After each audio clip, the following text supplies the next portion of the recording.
On dit souvent aux enfants, si tu veux un bon travail, tu dois faire de belles études. Mais aujourd'hui, même avec de beaux diplômes, tout le monde ne trouve pas de travail. Alors en 2025, on a créé Génération Excellence, une académie qui accompagne ces jeunes diplômés à développer leurs compétences comportementales. Dans ce podcast, on met en lumière ces jeunes talents en partageant leurs histoires inspirantes et leurs ambitions. On souhaite leur donner la parole et montrer comment ils se préparent à devenir les leaders de demain. Alors bienvenue dans Un jour, un jeune, un talent.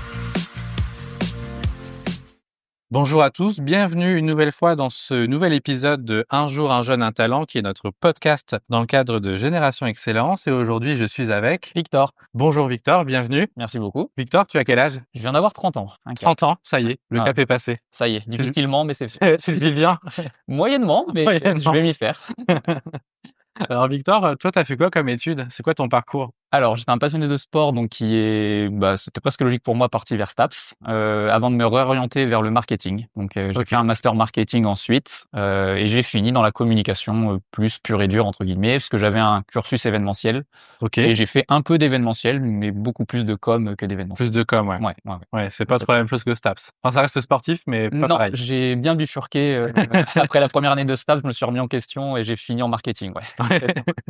Mais tu continues le sport quand même? Énormément. Ouais, Okay. bien sûr. Ok. Et du coup, tu t'es inscrit dans le parcours de Génération Excellence. C'était quoi ta principale motivation pour nous rejoindre? Alors, j'ai eu un parcours là pendant 6 ans où j'ai travaillé dans la même entreprise et là, j'en suis arrivé à une phase où je me dis que j'ai envie de me réorienter, d'aller vraiment vers mes passions. Ouais. Et Génération Excellence, pour moi, c'est l'opportunité de rencontrer des gens, des professionnels qui vont pouvoir m'orienter, m'aiguiller et parce que je pense que j'ai pas encore actuellement le réseau et les personnes autour de moi qui vont vraiment me permettre de prendre les bonnes décisions et surtout de m'orienter quand j'aurai des doutes.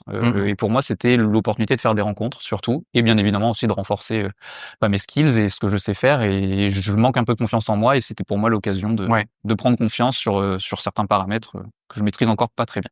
C'est vrai que la problématique principale qu'on rencontre à chaque fois avec les jeunes qu'on accompagne, c'est effectivement le réseau.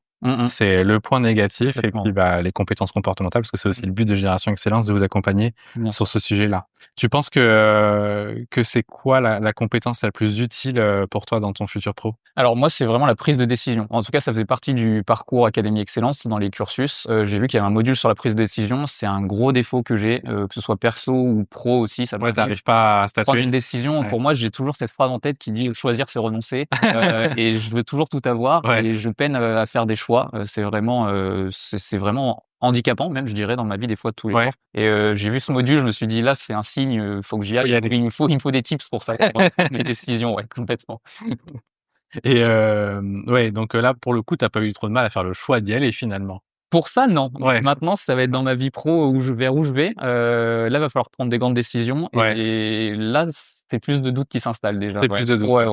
Et est-ce que tu pourrais nous confier un fait marquant de ton histoire perso ou pro, ou les deux, comme tu le sens, et en quoi ça a contribué à faire la personne que tu es aujourd'hui?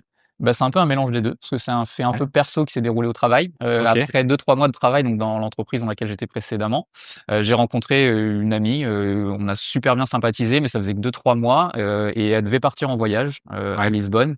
Et son amie l'a plantée au dernier moment et elle m'a regardé au travail un jour, elle m'a dit: «Mais tu sais pas ce qui vient de m'arriver, je viens de me faire planter pour mon voyage. Est-ce que tu veux venir avec moi?» On se connaissait depuis 2 mois, je n'avais pas beaucoup voyagé. Challenge. Et je me suis dit: «Comment ça va se passer? C'est étonnant, mais allez, j'y vais». Ça a été, je pense, la meilleure décision de ma vie. C'est à partir de là où j'ai commencé à voyager, donc c'était il y a, je crois, 4-5 ans maintenant. Et depuis, j'ai fait plus de 40 pays. J'adore voyager, c'est devenu ma passion véritablement. Et cette décision-là, qui est liée au travail, mais au perso aussi, ça a été pour moi la meilleure décision de ma vie et je me suis ouvert au monde, j'ai découvert un nombre de pays impressionnant. T'as osé pour une fois et du coup, c'était hyper bénéfique. Pour moi, de base, de partir avec quelqu'un que je connais pas trop, une semaine ou c'était pas évident. Non, et je le regrette, mais vraiment, c'était une des meilleures décisions de ma vie, quoi. Je le regrette pas du tout. Et vous êtes toujours amis? Et on est toujours amis. Alors, elle a déménagé malheureusement dans le sud. C'est pas vu depuis un moment, mais on est vraiment en contact et ça a changé ma vie, vraiment, cette décision. Incroyable. Ouais. Incroyable. Par exemple, je te dis, t'es manager, t'as des personnes qui sont dans ton équipe et qui n'osent pas trop. Et tu le vois, mais elles te le disent pas, mais toi, tu le ressens qu'elles n'osent pas. Qu'est-ce que tu ferais pour qu'elles osent? Alors ça, c'est pour moi, ouais, c'est quelque chose d'hyper important. C'est juste de donner la confiance aux gens. Parfois, je pense qu'il y a des personnes qui n'osent pas simplement parce qu'ils se sentent pas soutenus ou qu'ils se disent si je fais une erreur, je vais me retrouver seul, je vais me morfondre chez moi en rentrant après cette erreur. Je pense que juste de se sentir soutenu, de savoir que quelqu'un va nous réconforter ou de se dire allez, c'est pas grave si je fais une erreur, j'ai du monde autour de moi, je suis pas tout seul. C'est hyper important et pour moi, c'est aussi ça le rôle d'un manager. C'est pas seulement bon, voilà de distribuer les missions, etc., mais de conforter quelqu'un, de le rassurer. Ça peut faire toute la différence. Ça peut changer même des vies, vraiment de se sentir soutenu dans ses projets, dans ses prises de décision. Donc tu serais ce type de manager. Vraiment beaucoup dans le sentiment et à l'écoute. Ouais, complètement. Et toi, tes ambitions par rapport à ton projet, tu peux nous en dire un peu plus? Qu'est-ce que tu comptes mettre en place? Qu'est-ce que tu comptes faire dans le futur? Ouais, alors du coup, j'étais chargé de communication pendant 1 ou 2 ans, puis je suis devenu responsable communication de la présente entreprise dans laquelle j'étais. Je me suis beaucoup épanoui parce qu'il y avait il y avait une diversité de missions qui me plaisait vraiment, mais j'ai vraiment envie de me réorienter et justement de me réorienter principalement vers le tourisme, si possible. Et donc du coup, pour mettre cela en place, j'ai 2 idées de projet, soit vraiment intégrer directement le secteur du tourisme.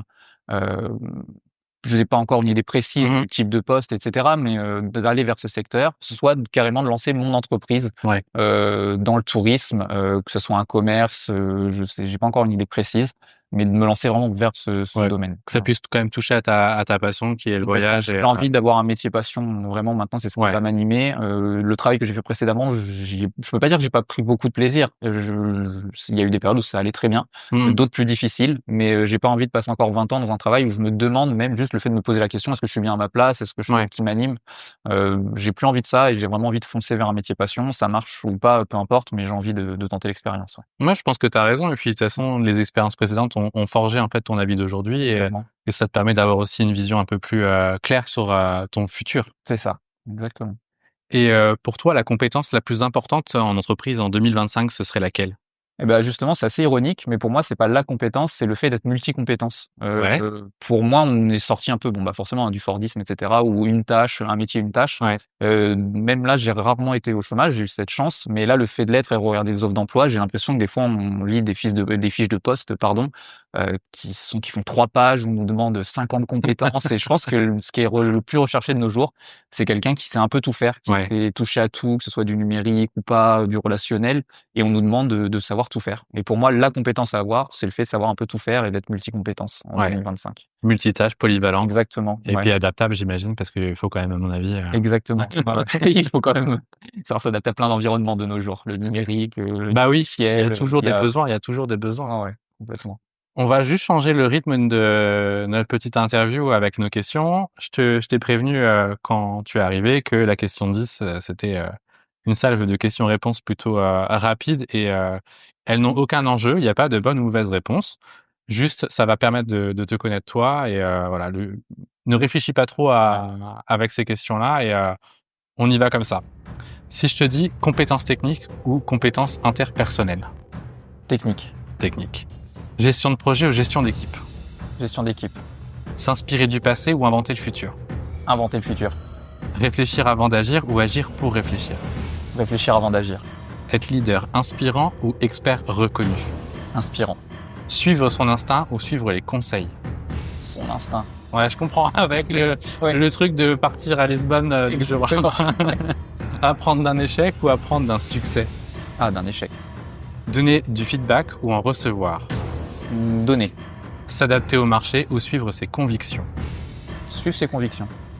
Débuter la journée par des tâches les plus simples ou les plus difficiles? Les plus simples. Ça marche. Et dernière question pour clôturer l'interview.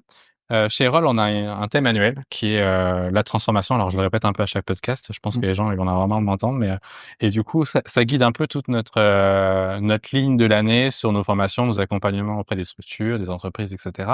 Et moi, si je te parle de transformation, à quoi ça te fait penser de manière générale? Bah, de prime abord, j'entends transformation, je pense tout de suite super-héros, modification de l'apparence, je pense à Hulk, je pense à moi le terme transformation, il me fait vraiment penser à ça. Et si on l'adapte au monde pro, je pense qu'il y a un peu de ça quand même. La transformation, c'est d'aller vers le meilleur, d'aller vers le plus, et vraiment la transformation, moi je le vois comme quelque chose une analyse de l'existant et d'aller vers le perfectionnement de cette chose ou même de créer de nouvelles choses. Mais de base, la transformation pour moi, c'est vraiment de faire un constat et de se dire on peut faire beaucoup mieux que ça et on peut faire mieux, on peut faire plus et on peut aller vers mieux. Et donc c'est vraiment ça pour moi la transformation. Devenir un super-héros du quotidien d'entreprise. Je pense qu'on est tous un peu des super-héros à notre échelle. Et vraiment la transformation pour moi c'est ça, c'est parfois de se transformer un peu en Super Saiyan et de se dire bon bah là je fonce et on est nos mini super-héros à nous-mêmes, je pense. Et c'est ça pour moi la transformation, c'est d'enfiler un costume et de se dire là je vais faire des choses extraordinaires aujourd'hui et c'est ça pour moi la transformation aussi. Trop bien. Bah écoute, je te remercie beaucoup Victor pour le temps que tu nous as accordé, cette interview et moi je vous dis à la semaine prochaine pour le futur épisode. Ne manquez rien, à très bientôt. Au revoir. Au revoir.